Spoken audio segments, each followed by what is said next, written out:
Hello students, welcome to Geo Saga. मैं अमिता और आज हम पढ़ने वाले हैं अर्थक्वेक।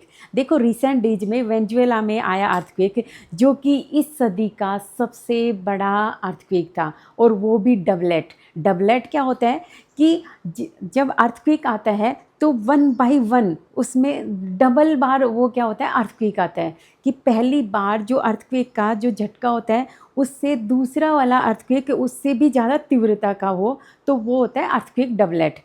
वैसे जनरली क्या होता है कि पहली बार जो झटका आता है अर्थक्वेक का, उससे दूसरी बार जो झटका आता है वो उसके कंपैरिजन में कम मैग्नीट्यूड का होता है, तो उसको बोलते हैं आफ्टर शॉक। बट ये आफ्टर शॉक नहीं था, ये था अर्थक्वेक डबलेट। ठीक है, जो जिसे कहा जाता है दोहरा भूकंप। तो ये वेनेजुएला में जिसकी वजह से लाखों लोगों की डेथ हुई है और बहुत ज़्यादा इससे डिस्ट्रक्शन हुआ है। सो आज हम इस क्लास में देखने वाले हैं कि अर्थक्वेक कौन से एरियाज में आते हैं, क्यों आते हैं, और कैसे अर्थक्वेक मेजर किया जाता है, कौन कौन सी वेव्स हैं, कौन सी वेव्स ज़्यादा डिस्ट्रक्शन करती हैं। इसके अलावा अर्थक्वेक के क्या एडवांटेज डिसएडवांटेज हैं, ये सभी कंसेप्ट इस क्लास में क्लियर करने वाले हैं। So let's see. तो अर्थक्वेक, इससे पहले की क्लास में प्लेट टेक्टोनिक थ्योरी जिसमें देखा था कि अर्थ क्या है। अर्थ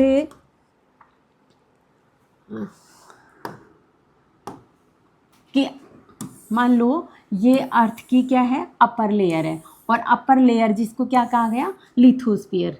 ठीक है, अपर लेयर जिसको लिथोस्फीयर कहा गया, और लिथोस्फीयर क्या है, सॉलिड फॉर्म में है। और लिथोस्फीयर के नीचे क्या है, एस्थनोस्फीयर।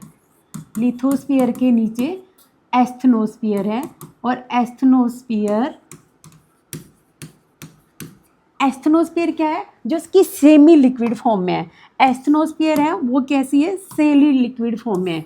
ये है सेमी लिक्विड फॉर्म में।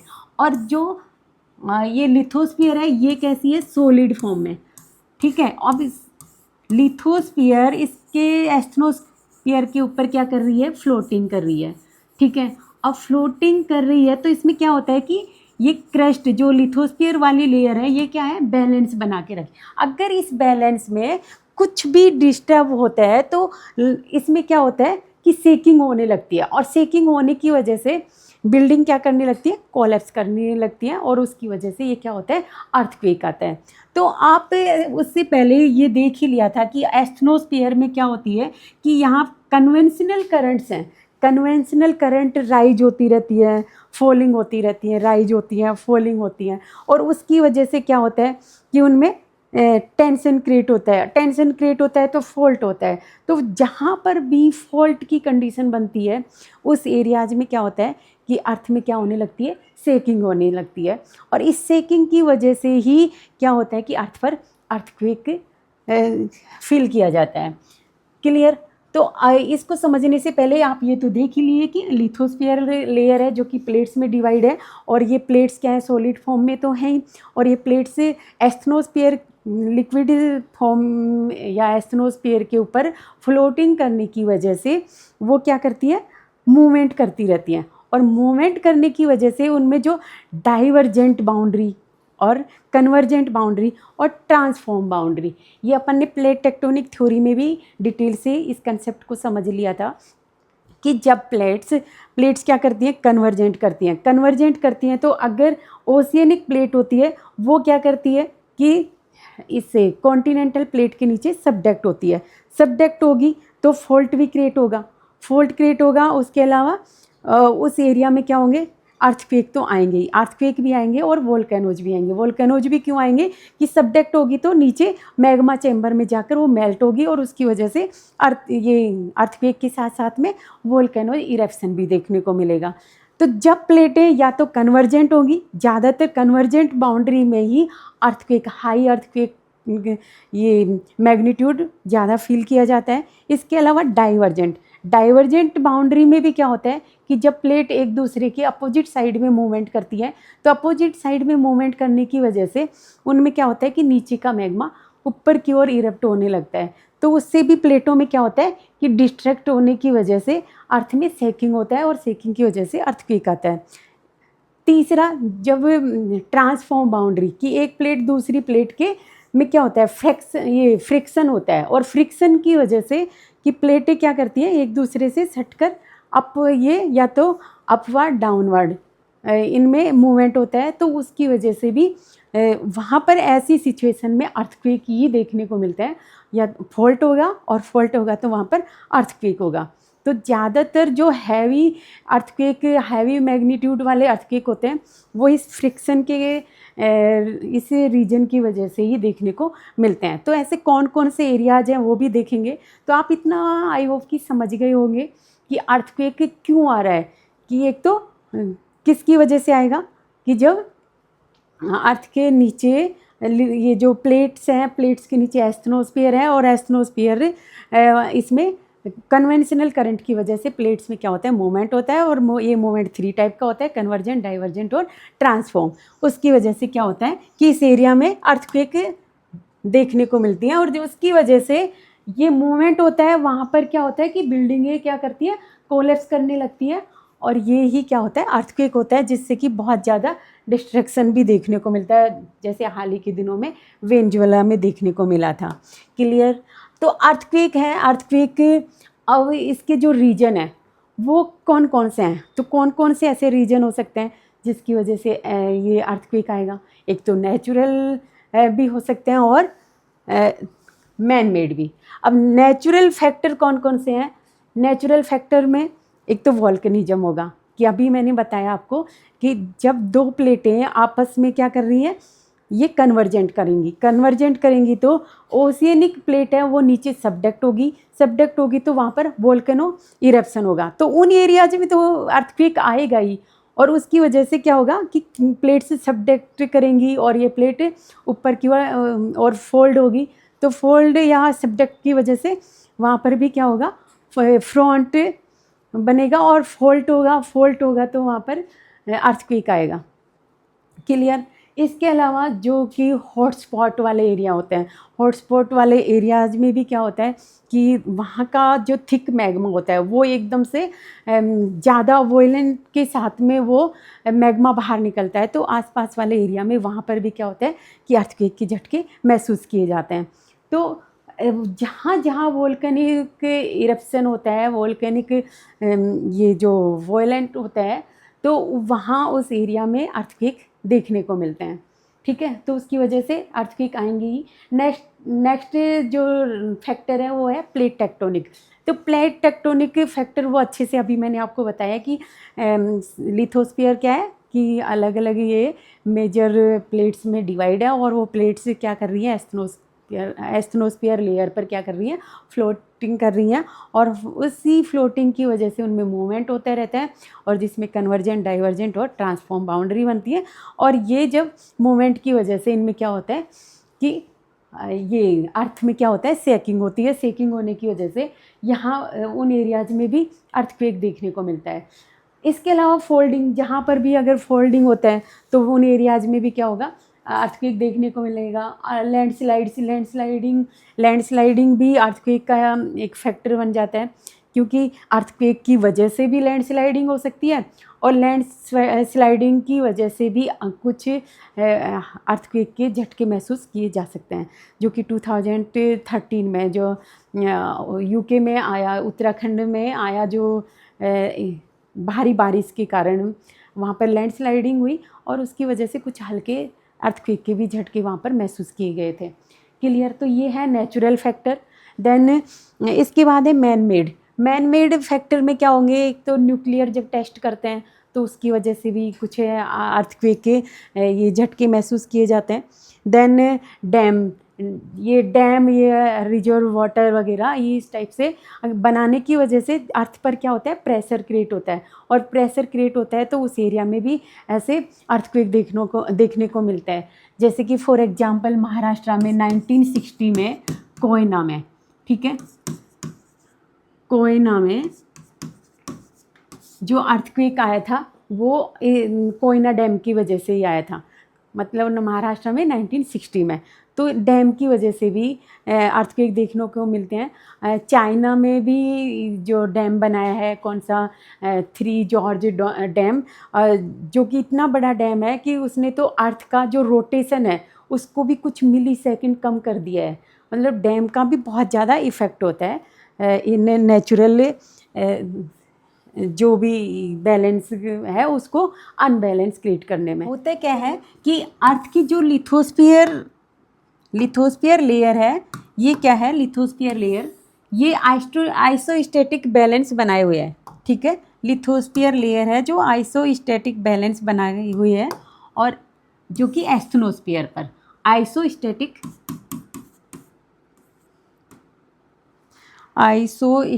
बैलेंस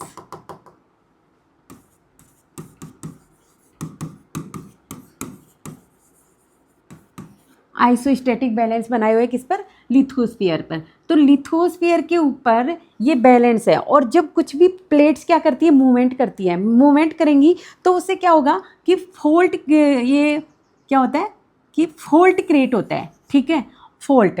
और इस फॉल्ट की वजह से क्या होती है, एनर्जी रिलीज होती है। और अर्थ के नीचे जहाँ पर सबसे पहले एनर्जी रिलीज होती है उस पॉइंट को क्या कहते हैं, फोकस, ठीक है। अर्थ के नीचे सबसे पहले एनर्जी जहाँ पर रिलीज हो रही है इसको क्या कहेंगे, फोकस, ठीक है।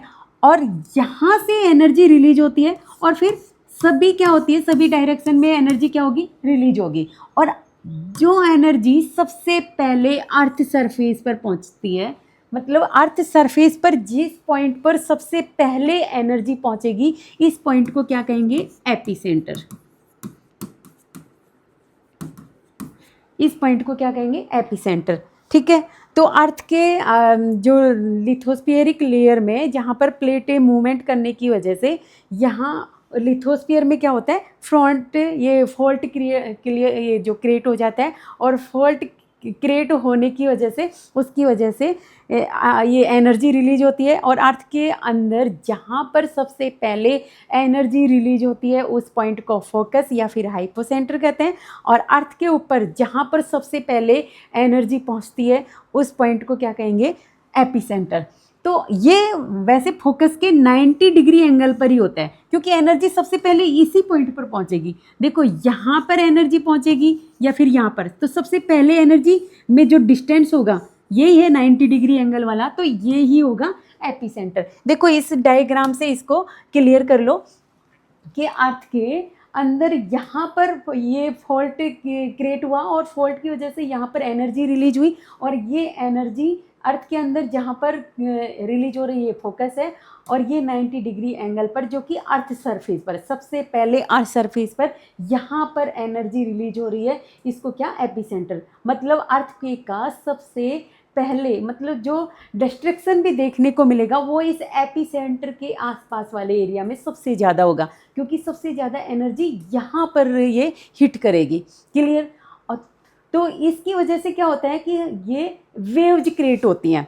जब एनर्जी ये जो रिलीज होती है वो किसके थ्रू होती है, वेव्स, जिसमें बॉडी वेव और सरफेस वेव। बॉडी वेव कौन सी होंगी, जो अर्थ के अंदर ये वेव्स चल रही हैं, जो कि सभी डायरेक्शन में चल रही हैं, ये तो बॉडी वेव है, मतलब अर्थ के अंदर की बॉडी में चल रही हैं। और सरफेस वेव कौन सी होंगी, जो अर्थ सरफेस पर चलेंगी, ठीक है, तो वो है सरफेस वेव। और इसके डेप्थ के हिसाब से, अब ये जो फोकस है ना, ये अर्थ के जितना कम डिस्टेंस में अगर फोकस होता है तो उतना ज़्यादा डिस्ट्रक्शन देखने को मिलता है। और अर्थ सरफेस के जितने ज़्यादा डेप्थ में अगर फोकस पॉइंट होता है तो उससे बहुत कम डिस्ट्रक्शन देखने को मिलता है। होता वैसे ज़्यादातर जनरली ये जो फोकस पॉइंट होता है ये कम डेप्थ पर ही होता है, और कम डेप्थ वाले इस डेप्थ के हिसाब से, डेप्थ के बेसिस पर अर्थक्वेक को 3 पार्ट में डिवाइड करते हैं। तो पहला है कौन सा, shallow focus earthquake. Shallow focus earthquake कौन सा है, जिसमें अर्थ सरफेस से लेकर 70 किलोमीटर की डेप्थ में जो अर्थक्वेक का फोकस पॉइंट होता है वो कौन सा, सैलो फोकस होगा। और ज़्यादातर मतलब 70% से अबो जितने भी अर्थक्वेक आते हैं वो सैलो फोकस वाले ही अर्थक्वेक देखने को मिलते हैं। देन सेकंड है इंटरमीडिएट फोकस। अब इंटरमीडिएट फोकस ये होगा 70 किलोमीटर से 300 किलोमीटर की डेप्थ पर जो अर्थक्वेक देखने को मिलते हैं वो इंटरमीडिएट फोकस अर्थक्वेक होंगे। और देन ये डी फोकस कौन सा होगा, जिसमें 300 किलोमीटर से 700 किलोमीटर कि डेप्थ पर जो अर्थक्वेक आते हैं ये होंगे डी फोकस। बट इंटरमीडिएट और डी फोकस बहुत कम ही देखने को मिलते हैं, ज़्यादातर अर्थक्वेक होते हैं सैलो फोकस। और इसमें भी ज़्यादातर जो डेप्थ फोकस होता है वो 20 to 30 किलोमीटर के समथिंग होता है। और जितना कम डेप्थ का ये फोकस पॉइंट बनता है उतना ज़्यादा डिस्ट्रक्शन होता है। क्लियर। नेक्स्ट, अब इसमें ये देखो कि अब अर्थक्वेक का मेजर कैसे करते हैं। अर्थक्वेक का मेजरमेंट के स्केल 2 टाइप के स्केल हैं, जिसमें रिएक्टर स्केल है और मर्केली स्केल है। और इसका जो इंस्ट्रूमेंट होता है उसको क्या कहा जाता है, वो है सिस्मोग्राफ। ये आपको इस डायग्राम में दिख रहा होगा, सिस्मोग्राफ। एज ए सिस्मोग्राफ आप ऐसे भी समझ सकते हो कि एक, मान लो कि एक कोई भी कार्टून, पेपर वाला कार्टून लो और उसके ऊपर यहाँ पर पेन, आपने कैसे भी पेन को ये मान लो लटका दिया है, और जैसे ही कार्टून अगर थोड़ा भी हिलता है तो उसके ऊपर पेन क्या करेगा, पेन जहाँ पर भी पेन ये चल रहा है तो उस एरिया में सबसे पहले वो ही क्या होता है कि उसी से ही क्या होता है, मेजर किया जाता है इसको, अर्थक्वेक को। तो स्केल होते हैं रिएक्टर स्केल और मर्केली स्केल। रिएक्टर स्केल होता है ये 0 से 9 मैग्नीट्यूड का होता है ये स्केल, 0 से 9। और मर्कली है, ये है 1 to 12। ठीक है, इसमें मैग्नीट्यूड मेजर किया जाता है रिएक्टर स्केल से। और मैग्नीट्यूड भी क्या होता है कि इसमें 1 के बाद में अगर सेकंड मैग्नीट्यूड पर ये अर्थक्वेक आ रहा है तो उसमें 1 से 2 पर जाने में इसकी 10 गुना एनर्जी ज़्यादा होगी। ठीक है, 10 गुना ज़्यादा मैग्नीट्यूड है। और अब 3 पर जाने पर इसका मतलब ये 10 का 10 गुना, मतलब यहाँ पर 1 का क्या हो गया, 3 गुना हो गया, मतलब यहाँ पर 100 गुना होगा उसका। और अगर 4 पर है तो ये इसका 1000 गुना ज़्यादा होगा। ठीक है, तो इसमें क्या होता है कि 10 गुना एक के बाद अगर दूसरे मैग्नीट्यूड पर जा रहे हैं तो उसका 10 गुना ज़्यादा उसकी ये देखा जाता है इस मैग्नीट्यूड को। और इसमें आपको ऐसे स्केल से दिख ही रहा होगा कि जैसे मान लो कि ये 2 या 3 मैग्नीट्यूड का अगर अर्थक्वेक होता है तो ज़्यादा इतना कुछ फील नहीं होता। बस अगर कोई टेबल पर मान लो कप रखा है तो वो थोड़ा वो शेकिंग करने लगेगा। और 4 मैग्नीट्यूड का अगर अर्थक्वेक होगा तो उससे क्या होगा कि वो जो कप है वो गिरने लग जाएगा। अगर 4 से के बाद में 5 मैग्नीट्यूड का ये जो अर्थक्वेक होगा तो उससे क्या होगा कि बिल्डिंग्स में भी थोड़ा उसमें शेकिंग देखने को मिलेगी। और 6 में क्या होता है कि उसकी वजह से बिल्डिंग्स भी में क्रैक्स भी देखने को मिल सकते हैं बिल्डिंग्स में। तो बिल्डिंग्स में ये शेकिंग होगी या अर्थ पर भी शेकिंग होगी तो कहीं पर कुछ भी क्रैक्स वगैरह फॉल्ट या बिल्डिंग्स में क्रैक्स, ये सब 5 मैग्नीट्यूड वाले अर्थक्वेक में देखने को मिल सकती है। 6 मैग्नीट्यूड में भी बिल्डिंग्स क्या होती हैं कि अगर बिल्डिंग 6 से 7 में अगर कोई ओल्ड बिल्डिंग होती हैं तो वो गिरने लग जाती हैं। और 7 से 8 मैग्नीट्यूड का अगर अर्थक्वेक होगा तो उसमें क्या होता है कि बिल्डिंग्स क्या होती हैं, डिस्ट्रॉय होने लगती हैं, मतलब टोटली डिस्ट्रक्शन में। 8 मैग्नीट्यूड पर तो पूरा एकदम तहस-नहस वाला ऐसा एरिया देखने को मिलता है। तो ये आप समझ रहे होंगे कि रिएक्टर स्केल में और मर्कली जो स्केल होता है इसमें इंटेंसिटी को मेजर किया जाता है। मतलब कि कहीं पर अगर अर्थक्वेक आया है तो वहाँ पर कितना डैमेज, कितना डिस्ट्रक्शन हुआ है, और कितना डिस्ट्रक्शन मतलब कितने लोगों की मान लो डेथ हुई है या फिर कितना बिल्डिंग्स वगैरह ये कोलैप्स हुई है, तो उसके बेस पर इसको मेजर किया जाता है। तो ये इतना ज़्यादा वो नहीं है। बाकी रिएक्टर स्केल ही अब ऑल वर्ल्ड में इसी स्केल का यूज किया जाता है। तो कहने का मतलब इसको सिस्मोग्राफ से ये अर्थक्वेक का ये जो सिस्मोग्राफ होता है उस पे इसको मेजर किया जाता है। तो अर्थक्वेक जब आता है तो उससे ये जो अगर मर्कली स्केल से इसको मेजर किया जाएगा तो उससे ये ठीक से पता नहीं लगा सकते, क्योंकि अगर मान लो अर्थक्वेक बहुत ही कम जहाँ पर पॉपुलेशन है या फिर एकदम जनशून्य एरिया है, तो वैसे एरिया में तो कुछ डिस्ट्रैक्शन इतना ज़्यादा होगा नहीं। तो वहाँ पर मेजर करना, एक मान लो अर्बन एरिया हो तो ज़्यादा पॉपुलेटेड वाला एरिया हो तो वहाँ पर डिस्ट्रैक्शन ज़्यादा होगा, तो इससे मेजर अर्थक्वेक का ठीक से नहीं कर सकते। वैसे भी अर्थक्वेक अगर निर्जन वाले एरिया में आ रहा है तो वहाँ पर तो अर्थक्वेक से कुछ इतना इफेक्ट नहीं होगा। ज़्यादा से ज़्यादा क्या हो सकता है कि गिर सकते हैं।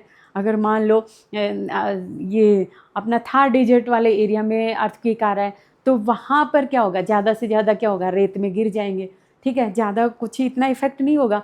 लेकिन अगर ये ही दिल्ली वाले रीजन में, मुंबई वाले रीजन में या फिर कोई बड़े सिटी में होगा तो वहाँ पर उतने ही मैग्नीट्यूड का अर्थक्वेक वो बहुत ज़्यादा डिस्ट्रक्शन करेगा। तो ये जो रिएक्टर स्केल होता है ये ही अभी वर्ल्ड में सबसे ज़्यादा इसी का यूज किया जाता है। क्लियर इतना? नेक्स्ट, तो ज़्यादातर अब वर्ल्ड में ऐसे कौन कौन से एरियाज हैं जहाँ पर अर्थक्वेक देखने को मिलते हैं, और क्योंकि कौन कौन से ऐसे एरियाज होंगे और जहाँ पर ज़्यादा हाई मैग्नीट्यूड वाले अर्थक्वेक होंगे, ठीक है, कि जहाँ पर मान लो कि 7 से अबोव मैग्नीट्यूड वाले एरियाज हैं। तो ऐसे एरियाज में वर्ल्ड में कौन कौन से होंगे कि जहाँ पर प्लेट्स क्या कर रही हैं, कन्वर्जेंट कर रही हैं, ठीक है। तो जहाँ पर प्लेटों का कन्वर्जेंट बाउंड्री बन रही है उन एरियाज में हाई मैग्नीट्यूड वाले अर्थक्वेक देखने को मिलते हैं।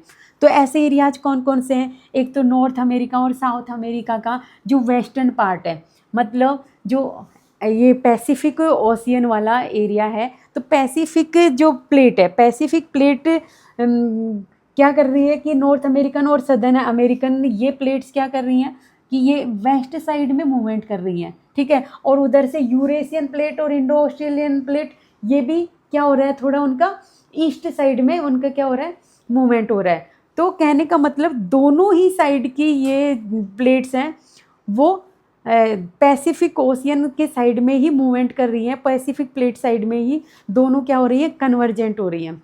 अब कन्वर्जेंट वाली बाउंड्री में सबसे हाई मैग्नीट्यूड वाले अर्थक्वेक देखने को मिलते हैं। इसके अलावा जो ये जो मिड अटलांटिक वाला, यहाँ पर क्या हो रहा है, यहाँ पर डाइवर्जेंट बाउंड्री बन रही है। डाइवर्जेंट क्योंकि यहाँ पर नॉर्दर्न अमेरिकन और सदर्न अमेरिकन प्लेट ये वेस्ट साइड में मूवमेंट कर रही हैं और इधर यूरेशियन और अफ्रीकन प्लेट ये ईस्ट साइड में। तो उसकी वजह से यहाँ पर डाइवर्जेंट क्रिएट हो रहा है, और डाइवर्जेंट की वजह से जो अंदर का नीचे का मैग्मा है वो क्या कर रहा है, बाहर यहाँ पर क्या हो रहा है, इरप्ट हो रहा है, ठीक है। और ये इरप्ट होगा मतलब एक फीसर के थ्रू या फिर यहाँ पर मैग्मा के ऊपर की ओर निकलने की वजह से या फिर डाइवर्जेंट की वजह से फॉल्ट क्रिएट होगा, और इस एरिया में भी अर्थक्वेक देखने को मिलते हैं।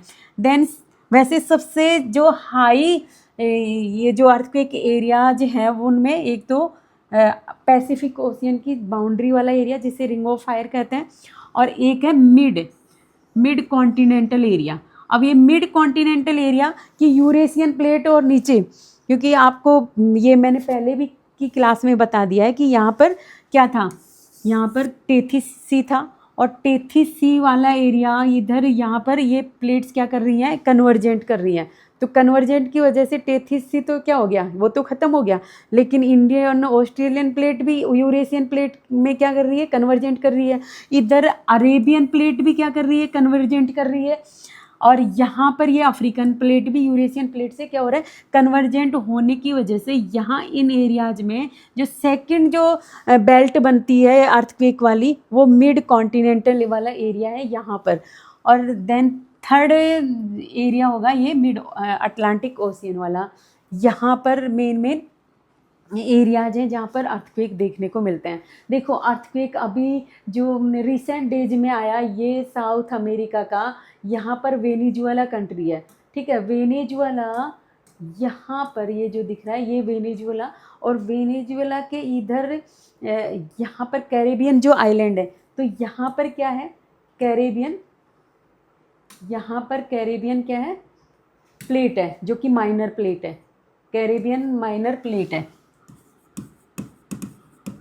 ये कैरेबियन माइनर प्लेट है। तो इसका मूवमेंट इधर ईस्ट साइड में, और ये है सदर्न अमेरिकन प्लेट, और सदर्न अमेरिकन प्लेट का मूवमेंट वेस्ट साइड में। तो ये दोनों प्लेट्स क्या कर रही है, ये दोनों प्लेटों में फ्रैक्शन हो रहा है, और फ्रैक्शन होने की वजह से फॉल्ट क्रिएट हुआ। और ये फॉल्ट यहाँ पर मान लो कि पहले भी एक फॉल्ट है और उसमें भी एनर्जी क्या हो रही है, रिलीज होने को, और दूसरा भी एक फॉल्ट बन जाता है। इनके प्लेटों के फ्रैक्शन की वजह से, ट्रांसफॉर्म की वजह से यहाँ पर क्या हुआ, फॉल्ट क्रिएट हुआ, और जिसमें कि एक फॉल्ट के क्रिएट होने के बाद में दूसरा फॉल्ट भी क्या कर दिया, अपनी एनर्जी रिलीज कर दिया। तो एक के बाद दूसरा जो अर्थक्वेक देखने को मिला इस वेनेजुएला में, वो इसी वजह से यहाँ पर जो दोहरा भूकंप है वो मेन रीजन यही रहा, कैरेबियन प्लेट और इसका सदर्न अमेरिकन प्लेट की वजह से। वैसे ज़्यादातर भूकंप जो ये अर्थक्वेक है वो इस एरिया में, जो यहाँ पर जुआन डी फूका प्लेट और जुआन डी फूका प्लेट, और ये इसमें नॉर्दर्न अमेरिका प्लेट, यहाँ पर भी इन प्लेट में क्या हो रहा है, ट्रांसफॉर्म बाउंड्री बन रही है। ट्रांसफॉर्म बाउंड्री की वजह से फॉल्ट क्रिएट हो रहा है, फ्रैक्शन होता है, और तो यहाँ पर भी सबसे ज़्यादा अर्थक्वेक जो हाई मैग्नीट्यूड के देखने को मिलते हैं, ठीक है। और यहाँ देखो 2004 में आपको ध्यान होगा कि ये सुमात्रा आइलैंड के पास में अर्थक्वेक आया था, और उस अर्थक्वेक की वजह से मतलब बहुत ही हैवी सुनामी आई थी, और ये सुनामी जो कि अफ्रीका के कोस्टल एरिया तक और इधर इंडिया के इन कोस्टल एरिया को बहुत ज़्यादा डिस्ट्रैक्ट की थी, ठीक है। तो यहाँ पर भी क्या होता है कि ये जो हाई मैग्नीट्यूड के अर्थक्वेक देखने को मिले हैं, कि यहाँ पर जो सुंडा और ये इधर इंडो ऑस्ट्रेलियन प्लेट, इनके प्लेट्स के क्या होता है, फ्रैक्शन के कारण, क्योंकि ये जो मेन जो ब्लैक वाले पार्ट दिख रहे हैं, यहाँ पर 3 प्लेटों का क्या बन रहा है, पॉइंट बन रहा है, ठीक है। और वहाँ पर सबसे हाई मैग्नीट्यूड के 3 प्लेटों का ये पॉइंट बनने की वजह से फ्रैक्शन क्रिएट होता है। ऐसे एरियाज में हाई मैग्नीट्यूड के अर्थक्वेक देखने को मिलते हैं।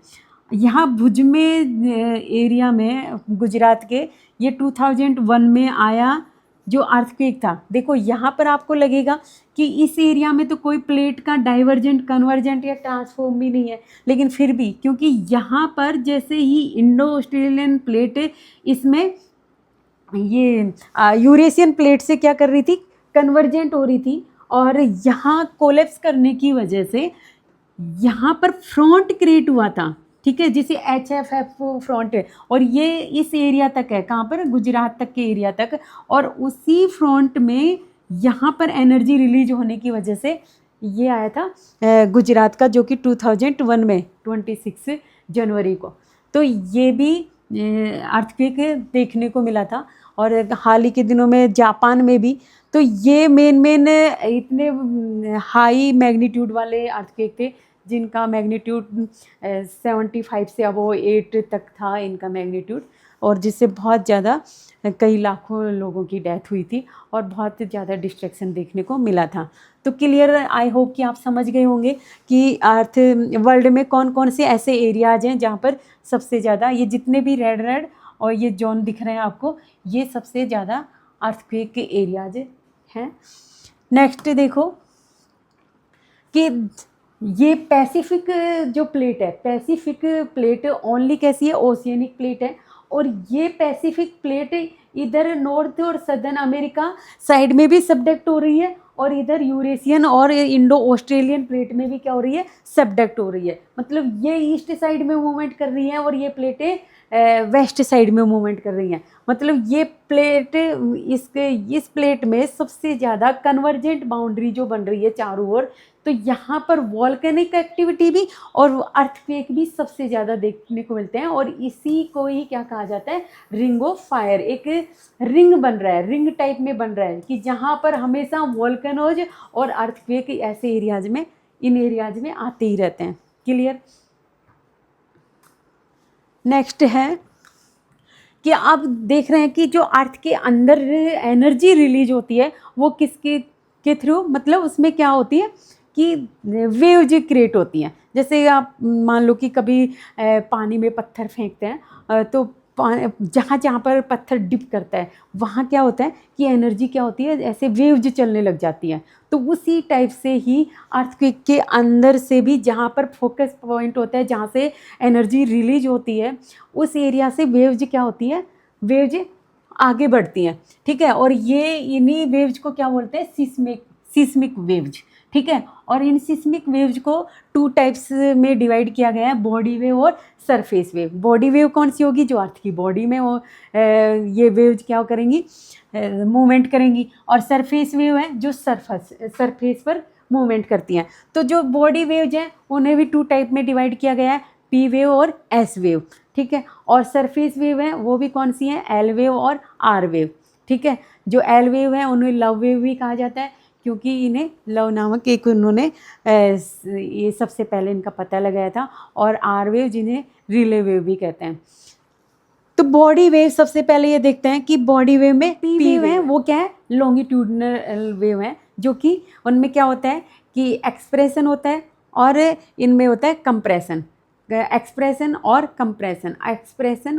कंप्रेशन तो इस टाइप से करती हैं। तो इनसे ज़्यादा डिस्टरबेंस क्रिएट नहीं होता है ये जो पी वेव्स हैं। अब ये पी वेव्स हैं ये सबसे फास्टेस्ट हैं कि सबसे पहले सीस्मोग्राफ पर सबसे पहले पहुंचती हैं, वो पी वेव पहुंचती हैं। ठीक है। और पी वेव इतनी फास्टेस्ट हैं और इनकी मैक्सिमम फ्रिक्वेंसी भी होती है जो कि 8 से 9 किलोमीटर पर सेकंड मानी जाती है। और ये जो पी वेव है वो सॉलिड और मैग्मा, मतलब गैस, सॉलिड और लिक्विड, तीनों ही इसमें पार्ट से ये क्या कर सकती है, मूव कर सकती हैं। और ये मतलब these are similar to sound wave type में होती है, कि ये जो ध्वनि तरंगे होती हैं उनके टाइप में होती हैं। और ये इनकी वजह से ज़्यादा डिस्ट्रैक्शन होता नहीं है वैसे, क्योंकि ये चलती कैसे हैं कि इनसे कंप्रेशन होगा और एक्सप्रेशन होगा, कंप्रेशन होगा, एक्सप्रेशन होगा। ठीक है। नेक्स्ट है ये एस वेव। एस वेव क्या होती हैं कि ये ट्रांसवर्स टाइप में चलती हैं। ट्रांसवर्स क्या होता है कि ऐसे मान लो कि आप एक रस्सी है उसको इस टाइप से निकालो, तो उसमें क्या होता है कि इस टाइप से ये ट्रांसवर्स बनते हैं। तो ये जो एस वेव होंगी ये ट्रांसवर्स टाइप में चलेंगी। तो ट्रांसवर्स टाइप में चलेंगी तो इनकी वजह से डिस्ट्रैक्शन होगा। नेक्स्ट है ये दोनों कैसी है, बॉडी वेव। बॉडी वेव का मतलब ये अर्थ के अंदर के बॉडी पार्ट में चलती हैं, तो ये बॉडी वेव है। नेक्स्ट है सरफेस वेव। जब ये बॉडी वेव ही अर्थ के सरफेस से टकराने के बाद में फिर न्यू इनका जो ये क्रिएशन होता है, इन्हीं को ही क्या कहा जाता है, सरफेस वेव। सरफेस वेव इनमें एक तो रिले वेव है और एक लव वेव है। जो रिले वेव और लव वेव क्या होती हैं कि लव वेव है ये बहुत ही स्लोअर होती हैं, मतलब बॉडी वेव के कंपैरिजन में। और ये चलती कैसे हैं कि इनमें मतलब एक दूसरे के अपोजिट साइड में। ठीक है। ये भी वैसे तो ट्रांसवर्स टाइप में ही चलती हैं, मतलब ये ऐसे चलेंगी जैसे पी वेव चल रही है, उनमें कंप्रेशन होगा, एक्सप्रेशन होगा, कंप्रेशन होगा, एक्सप्रेशन होगा। और एस वेव चल रही है वो ऐसे ट्रांसवर्स टाइप में चल रही हैं। और ये एल वेव चलेंगी ये इस टाइप से, ये ट्रांसवर्स करेंगी, लेकिन ये ट्रांसवर्स कैसे करेंगी, साइड बाई साइड। ठीक है। जैसे एस वेव तो इस टाइप से ट्रांसवर्स कर रही थी, लेकिन एल वेव क्या करेंगी, ये साइड बाई साइड इस टाइप से ट्रांसवर्स करेंगी, तो उसकी वजह से ज़्यादा डिस्ट्रैक्शन होगा।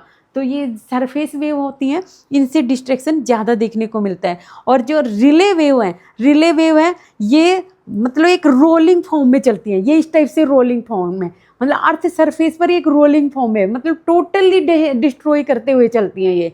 तो सबसे खतरनाक जो वेव जो होंगी वो कौन सी होंगी, आर वेव। क्लियर? कि एक बार फिर से देख लो कि जो पी वेव है उनमें कंप्रेशन होगा और एक्सपेंशन होगा। कंप्रेशन हो तो ज़्यादा, देखो जैसे मान लो कि एक लाइन में अपन एक कंधे पर हाथ लगाकर और एक लाइन में खड़े हो जाते हैं, और जैसे ही आगे वाला बंदा एक सेकंड के लिए ऐसे रुक जाता है तो बस थोड़ा झटका सा महसूस होता है, बाकी इतना ज़्यादा उसमें डिस्ट्रैक्शन क्रिएट नहीं होगा। तो ऐसे ही पी वेव्स भी क्या होती हैं कि उनमें ऐसे कंप्रेशन होगा और एक्सप्रेशन होगा, मतलब वो वहीं पर ही कंप्रेशन होगा और एक्सपेंशन होगा, तो उनकी वजह से ज़्यादा डिस्ट्रैक्शन नहीं होगा। लेकिन एस वेव क्या है, वो ट्रांसवर्स टाइप में चलेंगी तो उनकी वजह से डिस्ट्रैक्शन होगा। और सरफेस वेव है वो तो और भी ज़्यादा, क्योंकि वो तो पूरे ही अर्थ सरफेस के पार्ट को क्या करती हैं कि ट्रांसवर्स करते हुए चलती हैं। तो एल वेव से भी डिस्ट्रैक्शन ज़्यादा होगा, रिले वेव से तो और भी ज़्यादा होगा, क्योंकि वो रोलिंग फॉर्म में चलती हैं। रोलिंग फॉर्म में चलेंगी तो उनकी वजह से तो और भी ज़्यादा डिस्ट्रैक्शन होगा। क्लियर? अब देखो ये जो मान लो कि यहाँ फोकस वाले पॉइंट से वेव जो यहाँ जो ऑल डायरेक्शन में ये क्या कर रही है, मूव कर रही है, और इनकी वजह से क्योंकि अर्थ के अंदर वाले पार्ट में ही मूव कर रही है, तो ये पी और एस जो वेव है ये कौन सी होंगी, ये है बॉडी वेव। ठीक है, क्योंकि ये अर्थ के अंदर बॉडी पार्ट में चल रही है। अब ये ही वेव्स जैसे ही अर्थ सरफेस पर कि ये जनरेट एक न्यू वेव्स, मतलब ये ही वेव्स यहाँ पर जब चलना शुरू होंगी, अर्थ सरफेस पर चलना शुरू होंगी, तो ये ही जनरेट कर देती है न्यू वेव्स, और जिन्हें क्या कहा जाता है, सरफेस वेव। मतलब यहाँ पर ये जनरेट की नई वेव्स अर्थ सरफेस पर, तो इन्हें क्या कहा जाएगा, ठीक है, ये ही सरफेस वेव है। और सरफेस वेव कौन कौन सी है, एक तो आर वेव और एल वेव। ठीक है, क्लियर हो गया इतना? और तो ये सरफेस पर चलेंगी तो आर वेव क्या कर रही है, ये ऐसे साइड बाई साइड, ये L wave side by side इस टाइप से ट्रांसवर्स होंगी, और आर वेव हैं जो तो एकदम पूरे रोलिंग फॉर्म में, जैसे ओशियंस की ये होते हैं ना, ये जो लहरें उठती हैं उस टाइप से, ये टोटली उस टाइप से क्या करेंगी, पूरा ट्रांसवर्स टाइप में ऐसे उसको डिस्ट्रॉय करते हुए चलेंगी इस पूरे पार्ट को। क्लियर इतना? तो पी और एस वेव, अब ये जो वेव जो होती हैं वेव, क्योंकि पी और एस वेव है ये बॉडी वेव है जो कि अर्थ के अंदर वाले पार्ट में। अब मान लो यहाँ पर फोकस पॉइंट है, और इस फोकस पॉइंट से जो पी वेव होती हैं वो मैंने अभी बताया आपको कि पी वेव तो कौन सी हैं, जो कि सॉलिड पार्ट में भी और इसमें गैसेज में भी और लिक्विड में भी, तीनों में इनको ये क्या कर जाती है, इसमें मूव कर जाती हैं। लेकिन ये सॉलिड में इनकी स्पीड बहुत ज़्यादा होती है, लेकिन लिक्विड में आकर इनकी स्पीड क्या होती है, कम हो जाती है। ठीक है, लेकिन एस वेव तो क्या है, एस वेव पहले ही बोल देती है कि वो सॉलिड के अलावा आगे नहीं जाएंगी। आपको भी पता है कि लिथोस्फीयर के बाद में जो मेंटल वाला पार्ट है, और मेंटल के बाद में जो आउटर कोर है, आउटर कोर क्या है, ये है आउटर कोर, और आउटर कोर में क्या है, आउटर कोर लिक्विड फॉर्म में है। आउटर कोर कैसे, ये है लिक्विड फॉर्म में। तो लिक्विड फॉर्म में एस वेव एंटर नहीं करेंगी, लेकिन पी वेव तो एंटर तो करेंगी, लेकिन उनकी जो स्पीड होगी वो लिक्विड फॉर्म में कम हो जाएगी। मतलब कम होगी, उसी को ही क्या बोलते हैं कि डेंसिटी में अगर थोड़ा भी डिफरेंसेस आ जाता है तो ये रिफ्रैक्शन होता है वेव्स में। ठीक है, कि मतलब डेंसिटी उनकी थोड़ा भी चेंज, जहाँ जहाँ डेंसिटी चेंज होती है, तो जैसे जैसे डेंसिटी बढ़ती जाएगी अंदर वाले कोर वाले एरिया में, तो उसमें क्या होगा, रिफ्रैक्शन होगा। रिफ्रैक्शन होने की वजह से उनकी थोड़े ये वेव्स क्या होंगी, स्लो हो जाएंगी। ठीक है, और ये जो एस वेव है, ये तो एस वेव तो यहाँ क्रस्ट के बाद में ये जैसे ही आउटर जो कोर वाली लेयर है उसके अंदर जाएंगी ही नहीं, वो यहीं से ही क्या हो गई, ये रिफ्लेक्ट हो जाएंगी, यहीं से ही रिफ्लेक्ट हो जाएंगी। ठीक है, और पी वेव है वो आगे की ओर, मतलब ये सॉलिड लिक्विड फॉर्म में वो क्रॉस कर जाती हैं। तो जो पी वेव होंगी ये तो मतलब सॉलिड लिक्विड इस फॉर्म में चल जाती हैं, लेकिन यहाँ पर इनका जो शैडो जोन देखने को मिलता है कितना है, वो 103 डिग्री से 142 या 45 तक भी माना जाता है इसको। यहाँ पर 105 डिग्री से भी माना जा सकता है। वैसे आप इतना 103 डिग्री याद रखो, ठीक है। तो ये इसका शैडो जोन बनता है, और ये शैडो जोन जो बनता है पी वेव्स का, वो रिफ्लेक्शन और रिफ्रैक्शन की वजह से बनता है, ठीक है। देन ये है एस वेव का शैडो जोन। अब एस वेव का तो आपको पता ही है, एस वेव क्या है कि ये तो लिक्विड फॉर्म में जब एंटर ही नहीं की तो ये तो यहीं से ही रिफ्लेक्ट हो गई, ठीक है। मतलब 103 डिग्री के आगे ये जा ही नहीं रही, तो ये तो टोटली इन्हें एस वेव का क्या हो गया, ये शैडो जोन वाला एरिया हो गया, ठीक है। क्लियर इतना कि एस वेव का शैडो जोन एरिया ज़्यादा बड़ा है कंपैरिजन पी वेव्स के, क्योंकि ये 103 डिग्री या 105 डिग्री के आगे ये जा ही नहीं रही है, ये ओनली सॉलिड पार्ट में ही मूवमेंट कर रही हैं, ठीक है। बाकी ये जो पी वेव्स हैं ये सॉलिड में भी लिक्विड में भी ये मूवमेंट तो कर रही हैं, लेकिन इनमें जो रिफ्लेक्शन और रिफ्रैक्शन की वजह से यहाँ पर इनका जो शैडो जोन बन रहा है वो बन रहा है 103 डिग्री से 142 डिग्री या 145 तक, मतलब इतना मान सकते हो। वैसे क्लियरली याद रखना है अब तो आपको 103 डिग्री से 142 डिग्री, क्लियर, 142 डिग्री तक इनका क्या होता है, ये शैडो जोन होता है, क्लियर। तो अभी इंडिया में भी अर्थक्वेक का जो इफेक्टेड एरिया है, जो जोन्स हैं अर्थक्वेक के, जो रेड पार्ट में दिख रहे हैं डार्क रेड में, ये सबसे ज़्यादा इफेक्टेड वाले एरिया हैं जहाँ पर अर्थक्वेक ज़्यादा हाई मैग्नीट्यूड के देखे जाते हैं, जिसमें ये जम्मू कश्मीर वाला एरिया है, और ये नेपाल और बिहार और यूपी का भी नॉर्दर्न वाला पार्ट, और ये नॉर्थ ईस्ट वाला पार्ट है, और ये गुजरात का एरिया यहाँ पर हाई इफेक्टेड एरिया है। और देखो जोन में भी क्या होता है कि जो अर्थक्वेक का जो फर्स्ट जोन है, फर्स्ट जोन ऐसा था कि जहाँ पर बहुत कम मैग्नीट्यूड का अर्थक्वेक देखने को मिलता है, बहुत कम, मतलब जहाँ पर इतना ज़्यादा उससे कुछ भी डिस्ट्रक्शन नहीं होता, इतना कम मतलब कितना मान सकते हो कि उसमें कि 1 2 3 मैग्नीट्यूड टाइप का, 1 2 तक मैग्नीट्यूड का जो अर्थक्वेक जहाँ पर देखा जाता है तो वो फर्स्ट में, तो ऐसा एरिया तो कुछ है नहीं, उसको हटा ही दिया है।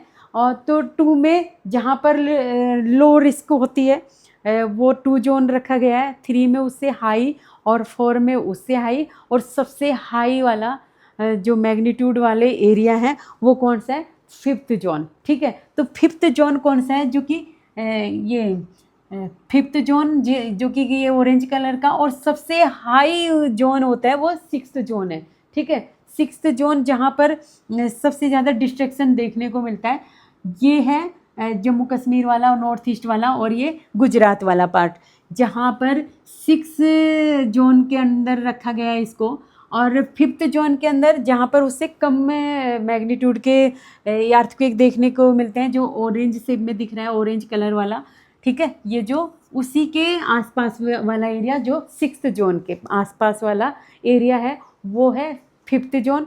नेक्स्ट 4th जोन है। 4th जोन जो कि येलो कलर में जो एरिया दिख रहा है आपको, जिसमें ये तमिलनाडु वाला पार्ट और कुछ ये केरला वाला पार्ट है, और यहाँ पर महाराष्ट्र का ये कुछ पार्ट है, ये कोस्टल वाले एरिया। और इसके अलावा ये जो विंध्याचल वाला ये रेंज वाला एरिया, इधर ये छोटा नागपुर और वेस्ट बंगाल वाला ये पार्ट है, और यहाँ वेस्टर्न राजस्थान का पार्ट है। तो ये जो येलो येलो जितना भी पार्ट दिख रहा है, ये वाला जोन कौन सा है, ये 3rd वाला जोन है, ठीक है, ये 3rd जोन है। और इसके बाद में जो ये ब्लू, स्काई ब्लू वाला कलर है, ये कौन सा 2nd जोन है, ठीक है। यहाँ पर आपको दिख ही रहा होगा जो अंडमान निकोबार वाला एरिया है, ये कौन सा एरिया है, ये किस में आएगा, 6th जोन में, जो हाई रिस्क वाला एरिया है, सबसे ज़्यादा हाई रिस्क है। और ऑरेंज वाला जो वेरी हाई रिस्क वाला जो एरिया है, और फोर्थ वाला है ये येलो वाला, ये फोर्थ वाला है जो ये है ये हाई रिस्क में आएगा। और थर्ड वाला एरिया ये थर्ड और फोर्थ देखो येलो वाला थर्ड है, और इसी में जो ब्राउन ब्राउन ये कलर दिख रहा है आपको, ब्राउन वाला कलर, ठीक है, ये फोर्थ वाला एरिया है। ये ब्राउन वाला कलर है, ये कौन सा है, फोर्थ वाला एरिया, ठीक है। और इसके बाद में जो स्काई ब्लू वाला ये कलर है, ये है सेकंड, जो कि लो रिस्क जोन वाला एरिया है। क्लियर। अभी अपन देखते हैं कि जो अर्थक्वेक है, अर्थक्वेक की वजह से जो इफ़ेक्ट होता है, ठीक है। अब देखो अर्थक्वेक से कुछ एडवांटेज भी होंगे और डिसएडवांटेज। तो आपको लग रहा होगा कि एडवांटेज तो क्या ही होगा, जो क्योंकि इनसे तो क्या डिस्ट्रक्शन ही देखने को मिलता है। नहीं, कुछ एडवांटेज ये होता है कि अर्थ के अंदर की जो मान लो कि ये इनसे निकलने वाली जो वेव्स है ना, वो अर्थ के अंदर का पिक ले, मतलब ये समझो कि अर्थ के इंटरनल पार्ट का जो फोटो खींचती है ना, वो ये ही वेव्स हैं। इन्हीं की वजह से पता चलता है कि अर्थ के अंदर किस टाइप से ये जो वेव्स हैं वो मूवमेंट कर रही हैं। कि जैसे एस वेव है, वो क्या है, लिक्विड फॉर्म में एंटर नहीं कर पाती। तो इससे पता चल रहा है कि अर्थ जहाँ जहाँ तक ये एस वेव रिफ्लेक्ट हो रही है, उसके आगे लिक्विड एरिया है। तो इनसे अर्थ के इंटरनल पार्ट का पता चलता है, ठीक है। तो ऐसे इस टाइप के एडवांटेज हैं इनसे। बाकी तो ज़्यादातर क्या होता है कि डिसएडवांटेज ही देखने को मिलता है। लेकिन अर्थ के इंटरनल पार्ट की स्टडी के लिए, क्योंकि वैसे तो जा नहीं सकते, तो ये ही सोर्स था जो कि इनडायरेक्ट सोर्स था, जिससे कि अर्थ के इंटरनल पार्ट का पता लगाया जा सकता है। इसके अलावा जो डिसएडवांटेज हैं, डिसएडवांटेज में एक तो structural damage, buildings, bridge, infrastructure, ये आपको पता ही है कि अर्थक्वेक होगा तो उसकी वजह से अर्थ क्या करेगी, शेकिंग करेंगी, शेकिंग की वजह से बिल्डिंगें क्या कोलैप्स करेंगी। तो ब्रिजेज वगैरह और कोई भी इंफ्रास्ट्रक्चर वगैरह बिल्डिंग्स हैं वो डैमेज तो होगी। नेक्स्ट है human casualties, death, injuries and displacement. तो ह्यूमन्स में क्या इंजरीज वगैरह और बहुत से लोगों की जान भी चली जाती है। तो ये भी देखने को मिलता ही है इसमें, कि वैसे अर्थक्वेक की वजह से ज़्यादा डिस्ट्रक्शन नहीं होता, बट अगर अर्बन एरिया में आया अर्थक्वेक, उसकी वजह से होगा, क्योंकि वहाँ से बिल्डिंग वगैरह कोलैप्स करेंगी, इंफ्रास्ट्रक्चर के टूटने से गिरने, मतलब उस टाइप की, या तो आग लगने की वजह से, इस टाइप की इंजरीज होने की वजह से डेथ होती है। अगर मान लो कि जहाँ पर इस टाइप का कुछ भी इंफ्रास्ट्रक्चर डेवलप नहीं है, कि आप बाहर मान लो कोई भी एकदम प्लेन एरिया में घूम रहे हो, तो वहाँ पर अर्थक्वेक आएगा तो ज़्यादा से ज़्यादा आप गिर जाओगे, और तो कुछ होगा नहीं ना। तो ऐसे एरियाज में जहाँ पर अर्बन एरिया हो, बहुत ज़्यादा इंफ्रास्ट्रक्चर भी हो, और या फिर बहुत ज़्यादा पॉपुलेटेड एरिया भी हो, तो वहाँ पर डिस्ट्रक्शन ज़्यादा होगा। नेक्स्ट है economic losses, financial and sectoral damage भी होंगे। तो ये तो आपको पता ही है कि इतने ज़्यादा अगर डैमेज होगा तो इकोनॉमिक लॉसेज वगैरह ये तो देखने को मिलेंगे ही। एनवायरमेंटल डिस्ट्रक्शन भी होगा। तो ये आपको दिख रहा है कि डिस्ट्रक्शन जो कि इंफ्रास्ट्रक्चर वगैरह इस टाइप से, अगर ये बिल्डिंगें क्या करने लगती है कि अर्थ शेकिंग की वजह से कोलैप्स करने लगती हैं। दिख रहा है कि ये बिल्डिंग है बिफोर अर्थक्वेक के और आफ्टर अर्थक्वेक के बाद में ये कितना ज़्यादा डिस्ट्रक्शन हुआ है। नेक्स्ट ये आपको दिख रहा है इसमें कि कैसे अर्थक्वेक जो लैंड डिग्रेडेशन होता है, कि अर्थ पर फॉल्ट क्रिएट हो जाते हैं, ये लैंड डिग्रेड हो जाती है, ठीक है। और रिवर्स क्या है कि अपना ये जो वैली है वो चेंज कर लेती है, उसकी वजह से फ्लड वगैरह इस टाइप की कंडीशन से आ जाती है। नेक्स्ट ये देखो कि अगर अर्थक्वेक वाटर बॉडी में अर्थक्वेक हो, वहाँ पर फोकस पॉइंट रहेगा उसका, तो एपिसेंटर अगर अर्थ बॉडी पर रहे तो वो उसकी वजह से क्या होगा कि सुनामी आएगी। वो एग्जांपल जो कि 2004 में सुमात्रा के पास में इस एरिया में सुमात्रा के कोस्टल एरिया में वहाँ पर फोकस पॉइंट था, बट उसकी वजह से जो सुनामी वो कि अफ्रीका और इंडिया तक हिट की थी, और उसकी वजह से बहुत सारे कई लाखों लोगों की डेथ हो गई थी, बहुत ज़्यादा डिस्ट्रक्शन हुआ था।